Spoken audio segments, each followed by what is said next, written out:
नगरी और राजा कर्ण की नगरी में आपका हृदय से हार्दिक अभिनंदन और स्वागत करते हैं।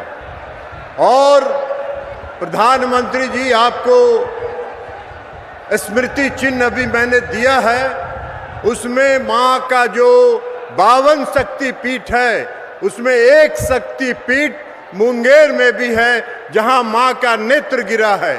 आज मुंगेर की धरती से माता अपने नेत्रों के माध्यम से आपको आशीर्वचन दे रही हैं कि आपका जो 400 पार का लक्ष्य है उसको प्राप्त करिए और जिस देश से भ्रष्टाचारियों को समाप्त करके देश को विकसित राष्ट्र बनाने का काम कीजिए। इन्हीं शब्दों के साथ मैं मुंगेर की धरती पर आपका स्वागत करता हूं। बहुत बहुत धन्यवाद। साथियों, अब बिहार प्रदेश के भारतीय जनता पार्टी के उप मुख्यमंत्री और प्रदेश के अध्यक्ष हमारे यशस्वी प्रदेश अध्यक्ष को प्रतीक चिन्ह एवं अंग वस्त्र देकर करके सम्मानित करेंगे माननीय बिहार के उप मुख्यमंत्री सम्राट चौधरी जी। आप सभी लोग जोरदार तालियों के साथ उनका स्वागत करें। साथियों, मुंगेर की पावन वसुंधरा से ऐसी गूंज उठनी चाहिए कि पूरे बिहार में इसकी गूंज जानी चाहिए। साथियों, अब मैं आमंत्रित करती हूं बिहार के उप मुख्यमंत्री आदरणीय सम्राट चौधरी जी को, बुआएं अपनी बातों को रखें।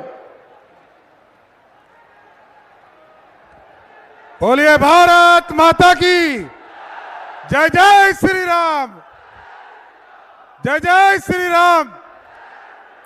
आज मैं देश के यशस्वी प्रधानमंत्री जी, दुनिया के सबसे ताकतवर नेता और दुनिया के सबसे लोकप्रिय नेता का मुंगेर के इस पावन धरती पर आप सभी लोग ताली बजाकर उनका स्वागत करने का काम करें। साथियों, इस मंच पर उपस्थित बिहार के लोकप्रिय मुख्यमंत्री आदरणीय नीतीश कुमार जी, उप मुख्यमंत्री आदरणीय विजय सिन्हा जी, मुंगेर के लोकप्रिय उम्मीदवार ललन सिंह जी, बेगूसराय के लोकप्रिय उम्मीदवार और भारत सरकार के मंत्री गिरिराज सिंह जी और खगड़िया के लोकप्रिय उम्मीदवार राजेश वर्मा जी, सम्मानित मंच और मंच के सामने उपस्थित तमाम साथियों, नौजवान साथियों, माता एवं बहनों, आज सिर्फ मैं एक ही आग्रह करना चाहता हूं। देश के यशस्वी प्रधानमंत्री जी को अभी उत्तर प्रदेश के भी कार्यक्रम में जाना है। मैं सिर्फ एक आग्रह करूंगा कि लोगों को कंफ्यूजन करने का प्रयास किया जा रहा है। लोग ये कहते हैं कि संविधान खतरे में है। मैं आपके मंच से माध्यम से कहना चाहता हूं, बिहार के लोग जानते हैं मोदी जी 10 साल से मोदी की गारंटी देश में चल रही है और देश में संविधान को आगे बढ़ाने वाले, और मोदी जी तो बड़ा स्पष्ट तौर पर कहते हैं कि अब मोदी नहीं, बाबा साहब भीमराव अंबेडकर भी आ जाए तो कोई संविधान नहीं बदल सकता है। लेकिन दूसरे तरफ जो लोग आरक्षण के नाम पर लोगों को गुमराह करते हैं, बैकवर्ड फॉरवर्ड करने का प्रयास करते हैं, उनको मैं बड़ा स्पष्ट तौर पर कहना चाहता हूं, वो सिर्फ अपने लिए जीते हैं। साथियों, वो सिर्फ अपनी पत्नी को मुख्यमंत्री बनाना जानते हैं, अपने बेटा को उप मुख्यमंत्री बनाना चाहते हैं, अपने दूसरे बेटा को जो अपनी पत्नी को अत्याचार करता है उसको मंत्री बनाना जानते हैं। और आजकल एक टूरिस्ट बेटी भी दूसरे देश से इस देश में आकर चुनाव लड़ने का काम कर रही है। लेकिन साथियों, हम लोगों को तय करना है, बिहार में लोकतंत्र और संविधान को बचाने वाला कोई है तो देश के यशस्वी प्रधानमंत्री नरेंद्र मोदी हैं। हमको एक एक वोट, यहाँ पर ललन जी बैठे हैं, आदरणीय गिरिराज जी बैठे हैं, दोनों का चुनाव 13 तारीख को है। एक एक वोट मुंगेर में तीर छाप को दीजिएगा। जैसे ही ललन जी चुनाव जीतेंगे, देश में यशस्वी प्रधानमंत्री नरेंद्र मोदी जी हो जाएंगे। इसलिए सभी लोगों से आग्रह करते हुए, निवेदन करते हुए कि एक एक वोट एनडीए के प्रत्याशी को देने का काम कीजिए, जिससे मोदी जी के हाथों को मजबूत किया जा सके। बहुत बहुत धन्यवाद। साथियों, अब मैं खगड़िया के प्रत्याशी राजेश वर्मा जी को आग्रह करती हूं कि वो हमारे देश के यशस्वी प्रधानमंत्री नरेंद्र भाई मोदी जी को स्वागत करें। अब मैं महिला नारी सशक्तिकरण की मिसाल प्रधानमंत्री जी मोदी जी महिलाओं के सम्मान में, सुविधा और सुरक्षा के लिए दृढ़ संकल्पित है। उन्होंने नारी शक्ति बंधन के तहत हम महिलाओं को जो सम्मान दिया है, इसके लिए मैं सभी लोग उन्हें कर्तव्यधरी से, सारे महिलाओं से आग्रह करती हूं कि वो उन्हें स्वागत और सम्मान करें। और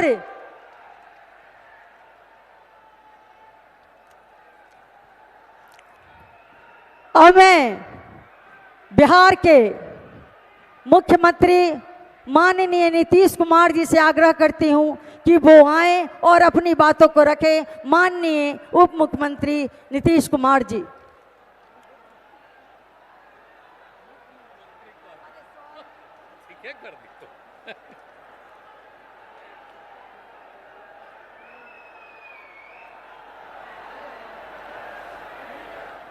आदरणीय प्रधानमंत्री श्री नरेंद्र मोदी जी और यहाँ इस कार्यक्रम में उपस्थित बिहार के उप मुख्यमंत्री श्री सम्राट चौधरी जी, श्री विजय कुमार सिन्हा जी, मुंगेर से एनडीए जनता दल यू के उम्मीदवार श्री राजीव रंजन सिंह उर्फ ललन सिंह जी, बेगूसराय से एनडीए भाजपा के उम्मीदवार श्री गिरिराज सिंह जी, खगड़िया से एनडीए लोजपा रामविलास के उम्मीदवार श्री राजेश वर्मा जी, यहाँ उपस्थित जनता दल यूनाइटेड के राष्ट्रीय महासचिव और राज्यसभा के माननीय सांसद श्री संजय कुमार झा जी, यहाँ उपस्थित सभी माननीय विधायकगण, विधान पार्षदगण और एनडीए के सभी दलों के सम्मानित नेतागण, प्रिंट एवं इलेक्ट्रॉनिक मीडिया के पत्रकार मित्रों, छायाकार बंधुओं और इस पूरे कार्यक्रम में उपस्थित बहनों एवं भाइयों, आज जो आदरणीय नरेंद्र मोदी जी की बात को सुनने के लिए इतनी बड़ी संख्या में आप सब उपस्थित हैं, बहन भाई सब उपस्थित हैं, मैं सबसे पहले आप लोगों का स्वागत करता हूं कि आप काफ़ी संख्या में यहाँ उपस्थित हैं, ये मुझे खुशी है। और आप जानते हैं उनके नेतृत्व में तो काफ़ी काम हो रहा है, पूरे देश का विकास हो रहा है और अब फिर चुनाव है, तो इस चुनाव में फिर जीतना है, तो ये सारी बातों को लेकर के आप जानते ही हैं कि देश का काफ़ी उन्होंने विकास किया है, बिहार को भी मदद किया है। इसके लिए मैं आदरणीय प्रधानमंत्री श्री नरेंद्र मोदी जी का हृदय से धन्यवाद देता हूं। और आप जानते हैं कि यहाँ पर बिहार में भी हम लोग सब काम तेजी से कर रहे हैं और आपको याद रहना चाहिए, हम लोग तो एक साथ 2005 से बिहार की सेवा करने के लिए आए, इसको याद रखिएगा। 2005 के नवंबर में हम लोग आए, काम करने लगे, लेकिन याद कीजिएगा कि उसके पहले जिसको 15 साल तक का मौका था और उसके पहले कांग्रेस को मौका था, इन लोगों ने क्या किया था आप जानते थे? शाम में घर से बाहर नहीं निकल पाते थे। याद रखिए 2005 के तक जो हालत है, इसको याद रखना चाहिए। और कितना विवाद होता था। आजकल तो सब समझता है कि मुस्लिम हमारा, हम वोट लेंगे, तो कितना ज्यादा हिंदू मुस्लिम का झगड़ा कराते रहते थे। तो इन सब चीजों को याद रखिए। अब पढ़ाई का क्या हाल था, बहुत कम बच्चे पढ़ते थे और बिल्कुल स्वास्थ्य के क्षेत्र में क्या काम होता था, प्राथमिक स्वास्थ्य केंद्र में बहुत मुश्किल से 1 महीने में 29 लोग इलाज के लिए जाते थे। तो अब क्या हाल था, कहीं सड़क नहीं था, तो कोई तरह की चीज नहीं थी, कहीं बिजली नहीं थी। लेकिन उसके बाद जब हम लोगों को काम करने का मौका मिला तो हम लोगों ने एक एक चीज का काम किया, कितना विकास किया। और आप जानते हैं अब पूरे राज्य में प्रेम भाईचारे का और शांति का माहौल है। और ये जो मुस्लिम लोग का वोट लेने का चक्कर में रहता है, आप बिना मतलब का ही लोग जो मुस्लिम लोग समझते हैं, पता नहीं क्या किसके दिमाग में क्या बात आती है। तो याद रख लीजिए कि जब पहले आप लोगों के साथ झंझट होता था तो हम लोग जब थे 2005 में, तो 2006 में हम लोगों ने कब्रिस्तान की घेराबंदी कराई। हिंदू मुस्लिम के इलाके में रहता था, वहां करने में बड़ी दिक्कत होती थी, वहीं झंझट बहुत होता था। तो हम लोगों ने किस तरह से किया, जो उस समय 8,000 से थोड़ा ज्यादा तय हुआ वो तो कर ही दिया, और अब 1,000 के करीब और तय हुआ, उसको भी हम लोगों ने करना शुरू किया। तो काम तो सब हम लोग किए हैं। और सिर्फ हम लोग कब्रिस्तान की घेराबंदी नहीं, हिंदुओं के लिए भी 60 वर्ष से पुराने मंदिरों का घेराबंदी हम लोग कर रहे हैं। तो ये सब काम हम लोग कर रहे हैं। हर क्षेत्र में हम लोग काम किया है, शिक्षा हो, स्वास्थ्य हो, सड़क हो, पुल पुलियों का निर्माण हो। और आप जानते हैं उसके बाद करते करते हम लोगों ने आगे कितना किया, हर घर बिजली पहुंचा दिया, हर घर नल का जल, हर घर शौचालय, ये सब काम करा दिए। पहले क्या हाल था, कुछ था। अब उसको वोट दीजिएगा, कमवा हम लोग किए हैं, अब वोट लेगा वो कोई काम करता है, सब कमाई के चक्कर में है। और कितना ज्यादा काम हुआ, तो सब दिन हम लोग करते हैं। बीच में तो खैर 2 बार उसको थोड़ा मौका दिया, गड़बड़ किया, हम लोग हटा दिए। और हम लोग जो साथ रहे हैं वो सब दिन के लिए हम लोग साथ रहेंगे, अब कहीं कुछ नहीं होगा। और आप जानते हैं कि हम लोगों ने कितना काम कर दिया। आप जान लीजिए 2005 से लेकर के 2020 तक में 8 लाख लोगों को हम लोगों ने सरकारी नौकरी दी, और बड़े पैमाने पर लोगों को रोजगार भी दिया गया। और हम लोगों ने 20 में तय कर दिया, क्या कहा कि 10 लाख लोगों को नौकरी देंगे और 10 लाख से ज्यादा रोजगार देंगे। और आपको मालूम है 4 लाख से ज्यादा नौकरी हो गया, 1 लाख के करीब काम पूरा होने जा रहा हो रहा है, 3 लाख का काम शुरू हो रहा है, और हम लोगों का काम अगले साल के अंत में शुरू होगा। तब तक 10 लाख तो करेंगे ही, जरूरत पड़ेगा तो उससे ज्यादा करेंगे। और आप जान लीजिए रोजगार का काम भी 5 लाख लोगों को रोजगार हो गया।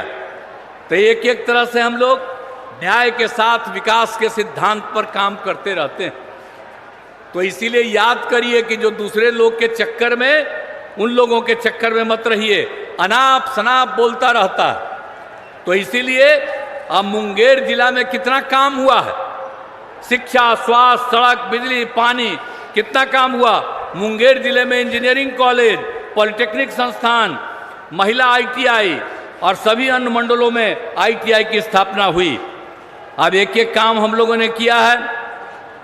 और मुंगेर के रेल सह सड़क पुल का जो निर्माण हुआ है, आपको हम याद कराना चाहते हैं। इसका शिलान्यास तत्कालीन माननीय प्रधानमंत्री श्रद्धेय अटल बिहारी वाजपेयी जी के द्वारा 26 दिसंबर 2002 को उसका शिलान्यास किया गया। अब वो काम पूरा हो गया तो कितना बड़ा काम हो गया। मुंगेर के लोगों ने रात में अपने घरों में सब कुछ दीप जलाकर अपनी खुशी जाहिर कर रहे हैं। तो एक एक तरह से सारा काम सब कुछ हो रहा है। तो इसीलिए पूरे तौर पर सब काम हम लोग कह रहे हैं। और मुंगेर में मिर्चा जोगी के पुराने पथ को ठीक किया जा रहा है, और ये केंद्र सरकार के द्वारा किया गया है। ये नए 4 लेन ग्रीनफील्ड पथ का कार्य किया जा रहा है। तो अभी तो हमारे आदरणीय प्रधानमंत्री जी आपके सामने सब बात कहेंगे। हमने तो संक्षेप में कहा है कि हम लोग इतना काम किए हैं और केंद्र की तरफ से कितना कितना काम कर दिया। आज जो आज तक कभी कोई काम नहीं किए वही आकर के यहाँ कहते हैं। तो हम तो सब लोगों को कहेंगे कि जितना काम कर दिया है, कोई किसी के आधार पर बाएं दाएं इधर उधर कोई धंधा करने की बात करता है।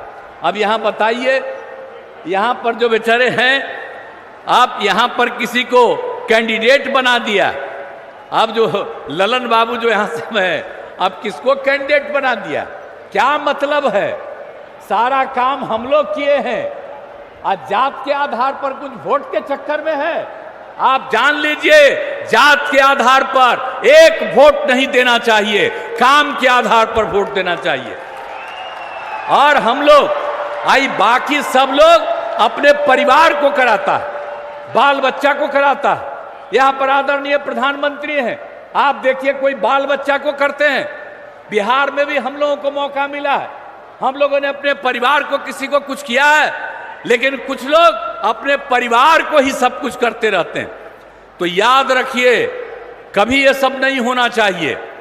और हम लोगों के लिए आप पूरा एक परिवार है, और आप सब लोग को हम अपना परिवार मानते हैं, पूरे बिहार के लोगों को, और उनकी इज्जत करते हैं और उनकी सेवा करते हैं। तो जो कुछ भी काम होता है, हम तो बराबर आते हैं, जो जरूरत पड़ता है और कराते हैं और कराते रहेंगे। और आप साथ जान लीजिए कि आदरणीय हमारे माननीय प्रधानमंत्री नरेंद्र मोदी जी का एकदम इच्छा है, पूरे बिहार को पूरे देश को आगे बढ़ाएंगे, पूरे बिहार की भी सेवा करेंगे। इसलिए हम तो यही चाहते हैं कि भाई मुंगेर लोकसभा से एनडीए जदयू के उम्मीदवार राजीव रंजन सिंह उर्फ ललन सिंह को जो चुनाव लड़े हैं, उनको वोट देकर भारी मतों से जिताइए। और आप जान लीजिए, हम लोगों की इच्छा है कि बिहार के 40 सीट हम लोग जीतें और देश में 400 से ज़्यादा सीट जीतें, ताकि फिर से आदरणीय प्रधानमंत्री नरेंद्र मोदी जी फिर से देश को आगे बढ़ाएं। प्रधानमंत्री के रूप में हम लोग यही चाहते हैं। तो आप लोगों से हम यही कहने आए हैं कि भाई तब आप लोग जो आ गए हैं, तो राजीव रंजन सिंह उर्फ ललन जी को वोट दे करके जिताइएगा ना। हाथ उठा के बताइए, वोट दीजिएगा ना, हाथ जिताइएगा ना। तो आप लोगों को बहुत बहुत धन्यवाद देते हुए मैं अपनी बात समाप्त करता हूं, और मैं आदरणीय प्रधानमंत्री आदरणीय नरेंद्र मोदी जी का अभिनंदन करता हूं, उनका स्वागत करता हूं।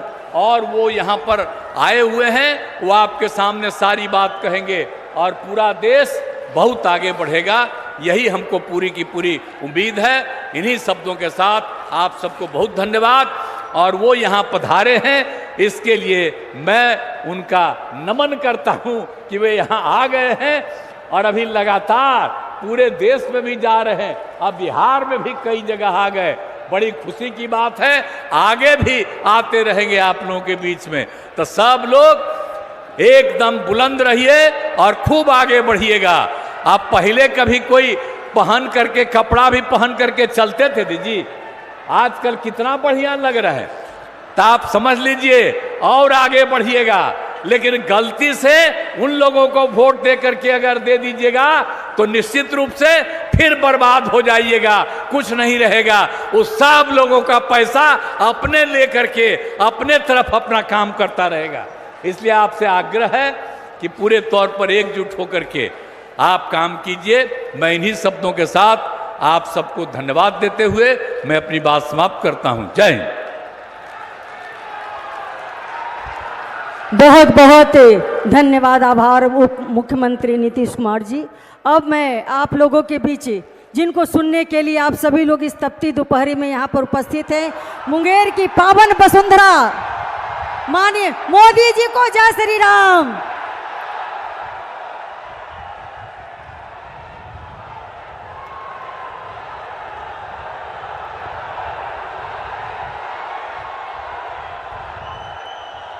भारत माता की,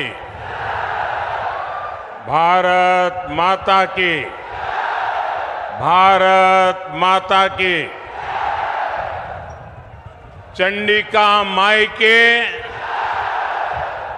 ई पवित्र धरती के गोड़ लाग छिए। अंगराज कर्ण के ई भूमि के प्रणाम करी छिए। मुंगेर की ये धरती स्वाभिमान की धरती है।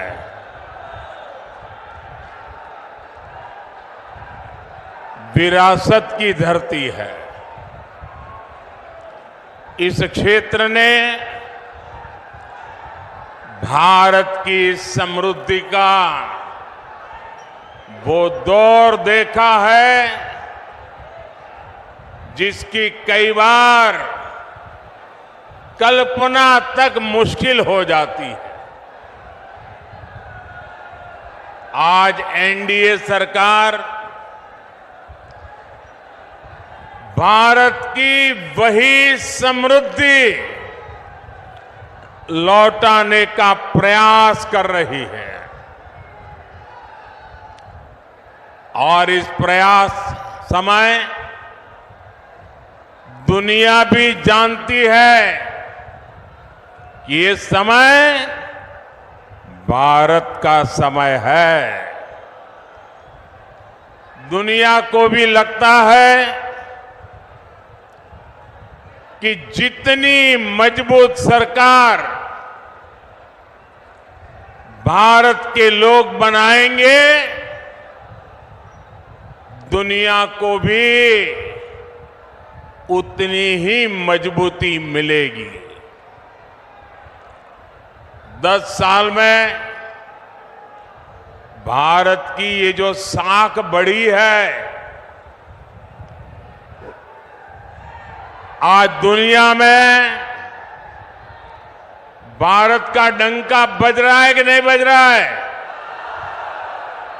आज दुनिया के हर देश में हर भारतीय का गौरव हो रहा है कि नहीं हो रहा है? आज भारत का सम्मान बढ़ रहा है कि नहीं बढ़ रहा है? ये किसके कारण हुआ है? किसके कारण हुआ है? किसके कारण हुआ है? किसके कारण हुआ है? ये आपका जवाब गलत है। ये मोदी के कारण नहीं हुआ है। ये सब तो आपके एक वोट के कारण हुआ है। ये आपके वोट की ताकत है जिसने दुनिया में हिंदुस्तान का डंका बजा दिया है। आपने अपने वोट से पहली बार एनडीए की मजबूत सरकार बनाई, मोदी को आशीर्वाद दिया। आज जो दिख रहा है ना, वो आपके उस वोट का परिणाम है। आज भी इतनी विशाल संख्या में आप यहां आए हैं। मैं देख रहा हूं जितने लोग यहां हैं उससे ज्यादा बाहर धूप में दिख रहे हैं मुझे। ये इस बात का प्रमाण है कि मुंगेर, बेगूसराय और खगड़िया भी एक स्वर से कह रहा है, फिर एक बार, फिर एक बार, फिर एक बार। भाइयों और बहनों, लालटेन वाले उस अंधकार युग में जो जंगल राज चलता था, उसको मुंगेर ने सबसे अधिक सहा है। पहले हर कोई यहां से पलायन के बारे में ही सोचता था, लेकिन नीतीश जी, जेडीयू, बीजेपी इनके नेतृत्व में एनडीए सरकार ने लालटेन के उस अंधेरे से बिहार को बाहर निकाला है। बड़ी मेहनत करके बिहार को बाहर निकाला है। अब जब भारत तेजी से विकसित हो रहा है तो बिहार के तेज विकास का भी यही समय है। साथियों, आज हम देश में वंदे भारत, अमृत भारत और बुलेट ट्रेन जैसी नई ट्रेनें चला रहे हैं। ये सिर्फ आधुनिक सुविधाएं भर नहीं है। आज हम पटरी से लेकर ट्रेन के इंजन और डिब्बे तक भारत में ही बना रहे हैं। इतना ही नहीं, हम दुनिया के और देशों में, विदेशों में भी बेच रहे हैं। इससे आने वाले समय में बिहार के रेल कारखानों को भी बहुत लाभ होने वाला है। हम भारत को दलहन और तिलहन में भी आत्मनिर्भर बनाने का संकल्प लेकर चले हैं। इसके लिए आने वाले 5 साल में मिशन मोड पर काम होगा। ऐसे में दलहन के कटोरे के रूप में इस क्षेत्र के किसानों की भूमिका और बड़ी होने जा रही है। साथियों, आज बिहार में इस चुनावी जंग में जो लड़ाई चल रही है, एक तरफ एनडीए का मॉडल है, दूसरी तरफ इंडी गठबंधन का मॉडल है। इंडी गठबंधन का मॉडल है तुष्टीकरण, अपीजमेंट, जबकि हमारा मॉडल है संतुष्टीकरण। हर एक को संतुष्ट करना, कोई छूट न जाए। जिसके हक का है उसको उसका हक मिलना चाहिए। हमने माताओं बहनों को टॉयलेट, गैस, बिजली, पानी का सुविधा दी। हमने मुफ्त राशन और मुफ्त इलाज की गारंटी दी। और कभी किसी को ये नहीं पूछा कि तुम्हारा धर्म क्या है, तुम मंदिर जाते हो कि मस्जिद जाते हो, तुम्हारी जात क्या है।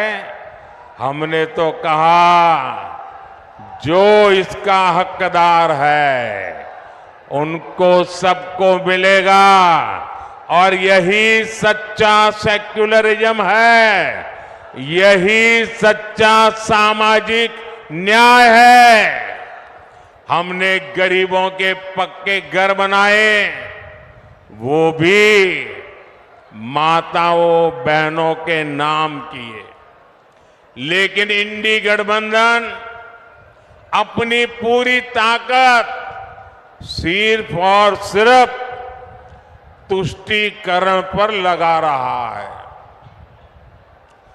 कांग्रेस के शहजादे का कहना है कि वो देश भर में, ये जरा ध्यान से सुनिए, ये कांग्रेस के शहजादे ने क्या कहा है और आपके लिए कितनी बड़ी मुसीबत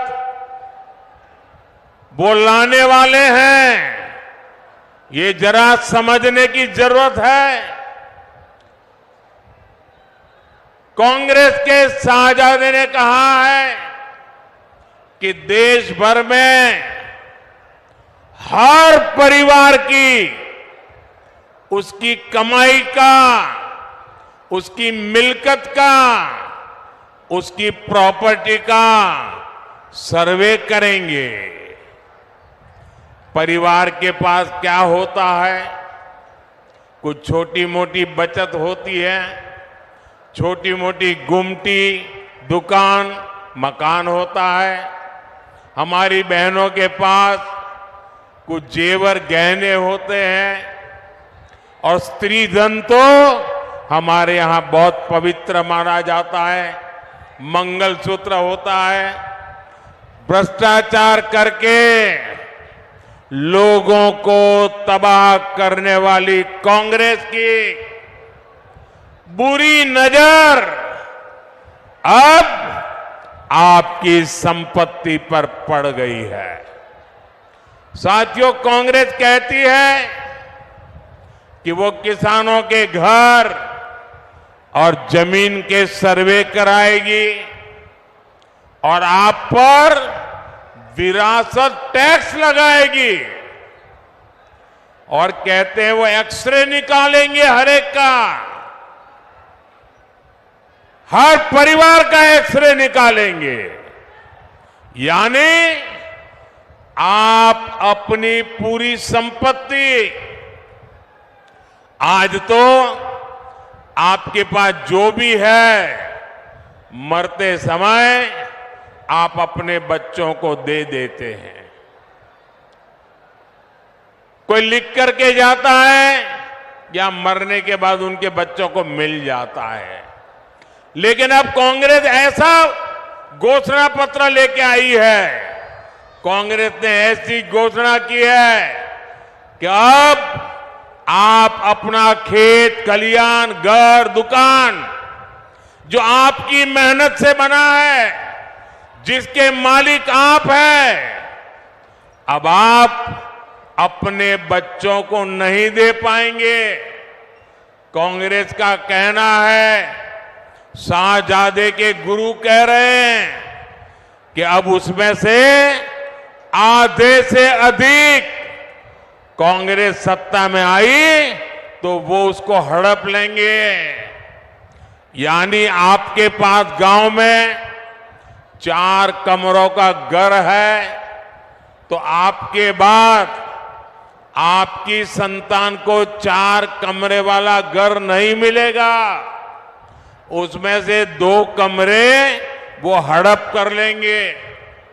मान लीजिए किसी किसान के पास 10 बीघा जमीन है, कांग्रेस की सरकार बनी तो 10 बीघा जमीन आप वारसे में, विरासत में अपने बच्चों को नहीं दे पाएंगे।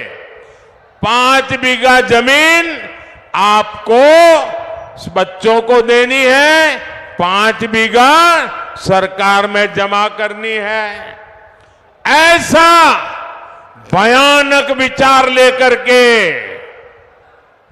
ये इंडी गठबंधन के लोग आए हैं, और इधर आरजेडी वाले, इतनी चर्चा चल रही है, मुंह पे ताला लगा करके बैठ गए हैं, क्योंकि वो भी मौन रख करके ये संपत्ति का, भागीदारी का मजा लेना चाहते हैं।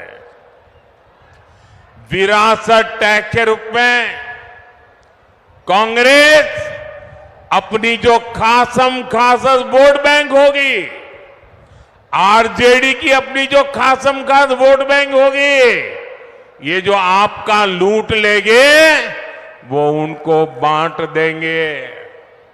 और इसलिए आज पूरा देश चिंतित है, हर नौजवान चिंतित है, हर बुजुर्ग मां बाप चिंतित है, और इसलिए एक स्वर से देश कह रहा है, कांग्रेस की लूट,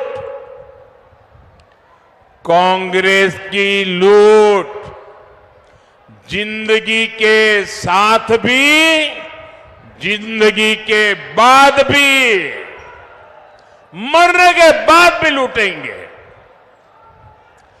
कांग्रेस की इस योजना में आरजेडी उसके साथ कंधे से कंधा मिलाकर चल रही है। साथियों, युवाओं को ज्यादा से ज्यादा नए अवसर देना, रोजगार के मौके देना, ये एनडीए की प्राथमिकता है। एनडीए सरकार मुद्रा योजना, स्टार्टअप योजना से नौजवानों को लाखों रुपए की मदद दे रही है। मकसद यही है कि देश के युवा अपने स्टार्टअप शुरू करें, अपनी कंपनियां खोलें, अपने इच्छा अनुसार काम शुरू करें। लेकिन कांग्रेस नौजवानों की सैलरी, उनकी कमाई पर, छोटे उद्योगों पर की कमाई पर भी भारी टैक्स लगाना चाहती है। भाइयों और बहनों, इंडी गठबंधन की दूसरी योजना तो और भी खतरनाक है, और ये भारत के संविधान की भावना के विरुद्ध हमारे पूर्वजों ने महीनों तक चर्चा करके जो हमारा देश का संविधान बनाया, जिस संविधान को बाबा साहब आम्बेडकर ने लिखा, उस संविधान की भावना के खिलाफ, बाबा साहब आम्बेडकर की योजना और विचार के खिलाफ अब वो धर्म के आधार पर आरक्षण लाना चाहते हैं। कांग्रेस कर्नाटका में उन्होंने एक मॉडल खड़ा किया है। मेरे ओबीसी समाज के जो भाई यहां है, ये जरा समझ लें कितना बड़ा भयंकर संकट इनका खेल है। कर्नाटका में उन्होंने एक मॉडल बनाया है। जो अब संविधान का उनका बेईमानी के साथ धर्म के आधार पर आरक्षण लाने की कोशिश की, सुप्रीम कोर्ट ने मना कर दिया, तो अब वो पिछले दरवाजे से खेल खेल रहे।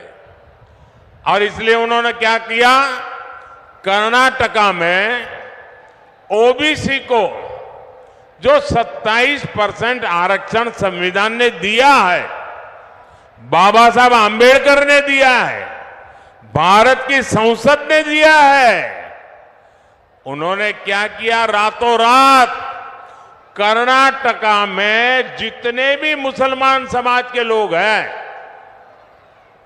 जरूरी नहीं है वो अगड़ा हो पिछड़ा हो, कुछ भी नहीं, सबके सब रातों रात एक कागज निकाला, ठप्पा मार दिया और कह दिया कि सारे के सारे मुसलमान ओबीसी है। और उसका परिणाम यह आया कि ओबीसी समाज का जो 27% का आरक्षण था, उसका बहुत बड़ा हिस्सा उन्होंने धर्म के नाम पर दे दिया। ओबीसी समाज का आरक्षण उन्होंने काट दिया। अब यही काम वो पूरे देश में करना चाहती है। बिहार में भी ये इनकी कर्नाटका जी फॉर्मूला है।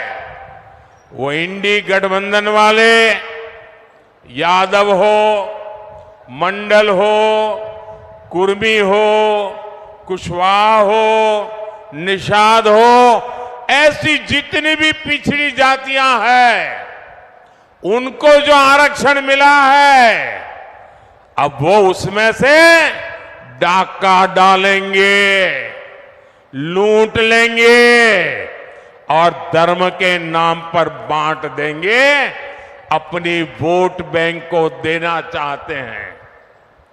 और इसमें भी कांग्रेस को आरजेडी का पूरा पूरा साथ मिल रहा है।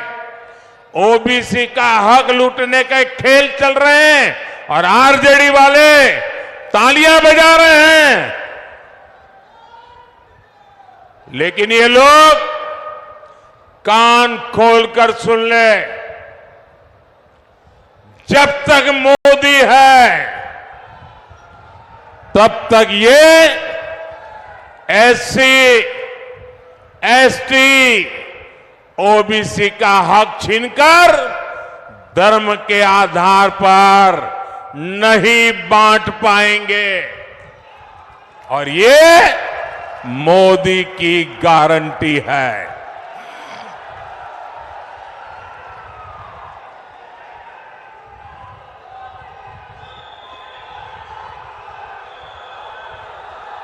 साथियों, वोट बैंक की राजनीति के कारण ही कांग्रेस की सरकारों ने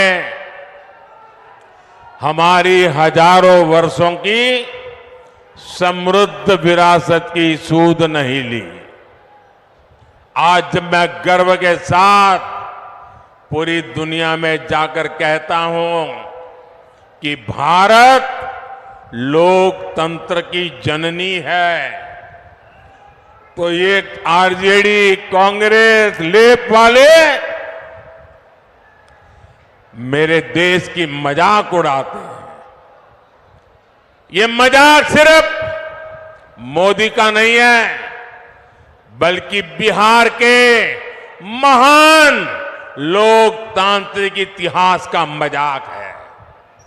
बीते 10 वर्षों में हमने अपनी विरासत, अपनी धरोहर को फिर विश्व पटल पर स्थापित किया है।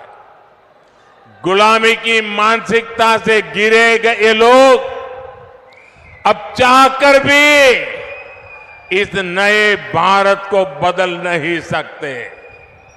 आप देखिए, दिल्ली में G20 सम्मेलन के दौरान हमने हमारे देश की, बिहार की महान विरासत, नालंदा विश्वविद्यालय के गौरवमय इतिहास को दुनिया के सामने रखा।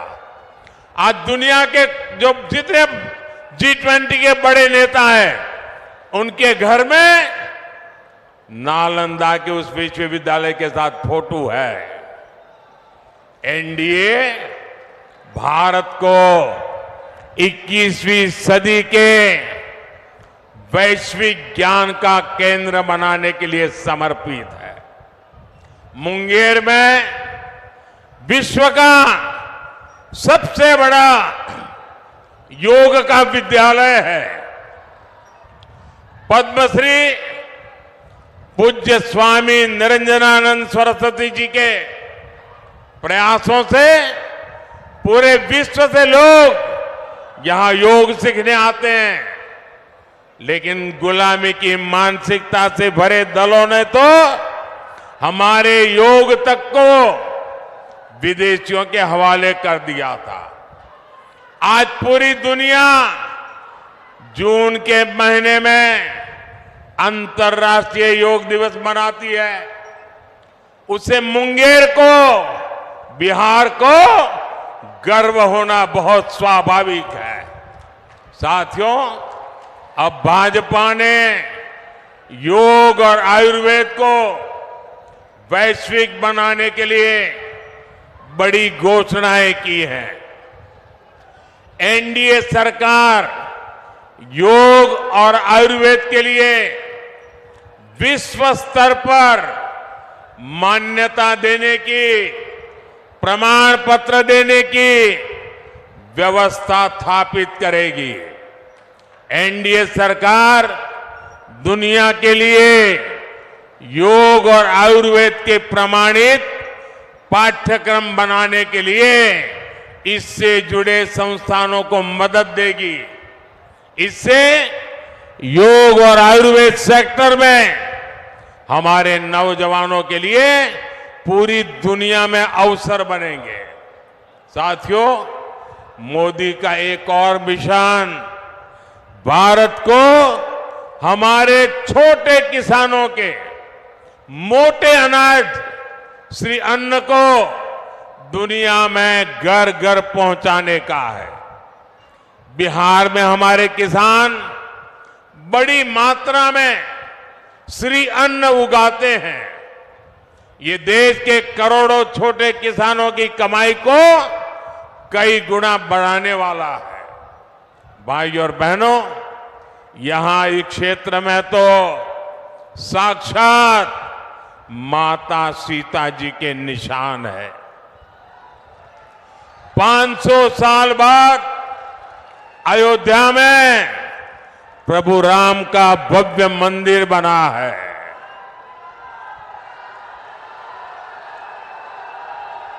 पूरे देश को गर्व हो रहा है, सबको गर्व हुआ। और प्राण प्रतिष्ठा के कार्यक्रम में ये इंडी गठबंधन वालों को निमंत्रण दिया, उन्होंने उसे ठुकरा दिया। और दूसरी तरफ वो अंसारी परिवार को देखिए, जो दो पीढ़ी से राम मंदिर के खिलाफ अदालत में मुकदमा लड़ते थे, मुसलमानों के लिए मुकदमा लड़ते थे। लेकिन जब सुप्रीम कोर्ट का निर्णय आ गया तो उन्होंने गर्व के साथ उस निर्णय को माथे पर चढ़ाया। इतना ही नहीं, श्रीमान अंसारी खुद राम मंदिर प्रभु रामलला के प्राण प्रतिष्ठा के कार्यक्रम में खुद आए, लेकिन कांग्रेस आरजेडी के लोगों ने निमंत्रण ठुकरा दिया। ऐसे अहंकारी लोग जो अपने आप को भगवान राम से भी बड़ा मानते हैं, ऐसे लोगों को सबक सिखाने का यह मौका है। भाई और बहनों, आप सबको ये ध्यान रखना है कि इस बार आपका एक एक वोट भारत के विकास और भारत की विरासत को नई ऊंचाई देने के लिए पड़ने वाला है।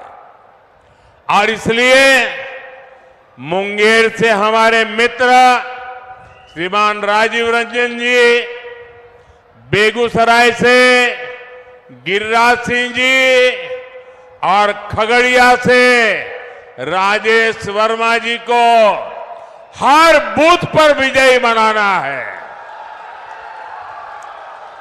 कहीं पर 7 मई को मतदान है तो कहीं पर 13 मई को मतदान है, लेकिन हर बूथ पर मतदान के रिकॉर्ड जरूर टूटने चाहिए। टूटेंगे, घर घर जाएंगे, ज्यादा से ज्यादा मतदान कराएंगे, सुबह 10 बजे के पहले मतदान कराएंगे, पूरा कराएंगे। अच्छा, मेरा एक काम करेंगे,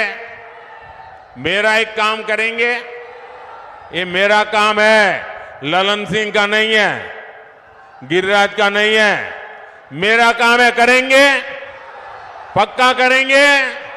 देखिए, घर घर जाइएगा और कहिएगा कि मोदी जी मुंगेर आए थे और मोदी जी ने आपको प्रणाम कहा है।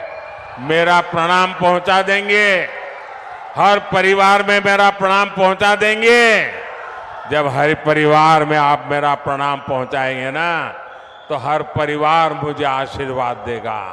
वो आशीर्वाद मेरी ऊर्जा है, वो आशीर्वाद मेरी शक्ति है, वो आशीर्वाद मेरी प्रेरणा है। और उस आशीर्वाद को लेकर के मैं पूरी ताकत से फिर से एक बार आपकी सेवा में जुड़ जाऊंगा।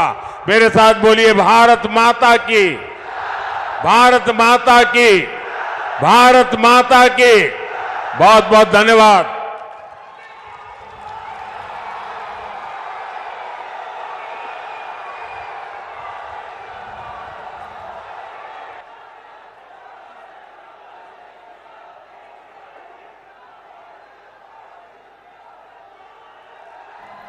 तो प्रधानमंत्री नरेंद्र मोदी को आप मुंगेर से सुन रहे थे, जहां वो जनता को संबोधित कर रहे थे और उनके साथ सीएम नीतीश कुमार और उप मुख्यमंत्री सम्राट चौधरी भी मौजूद हैं और तमाम लोगों ने जनता को संबोधित किया है और अपील किया है कि वो उनको वोट करें। और इस वक्त